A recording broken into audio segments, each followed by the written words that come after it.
Hello भाई, क्या हाल करे तोर? अरे देख ना कायम कौन संतोषवा पागल हमरा के खाली ओकर नाम लेके कहत रहो तो संतोषवा की चीज हरी का लागता ओए भाई तू ओकर जीजा।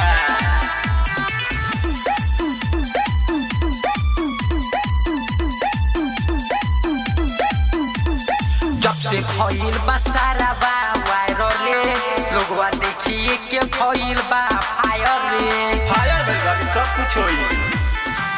जब से भइल बा सारा बा वायरल रे लोगवा देखिए के भइल बा फायर रे सुन रे हसीना ई मन लागे कहीं ना प्यार कहीं से होई रे यार लागत तू संतोष के जीजा लागत तनी का दू। हम सब बुझतानी हम संतोष पागल के चीजा ना होई तो कथी है?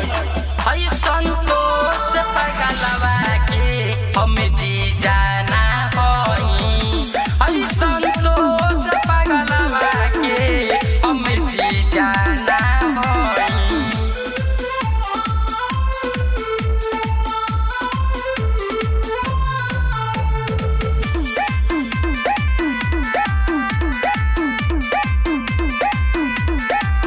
घूमतानी जब से हम भइनी बादला मरे एक गो नामवा से करतावे काम रे तोरा छोड़ी ना पूरा तरह बदलाव करके रखी, चिंता मत कर। घूमतानी जब से हम भइनी बादला मरे एक गो नामवा से करतावे काम रे यूपी बिहार में करेला मारे अब चार ना होई तो कथी लगबे बतलाओ ना जल्दी से।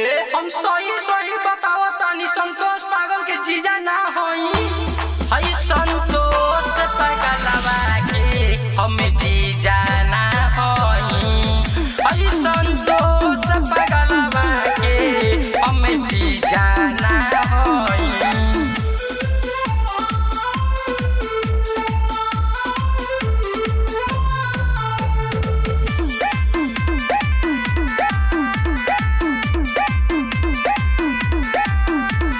ऊपर से नीचे हमर मुड़ी नहीं उठेला संतोष के चलते हम दिल अब टूटेला चिंता मत करिए तेरा सही छुट्टी।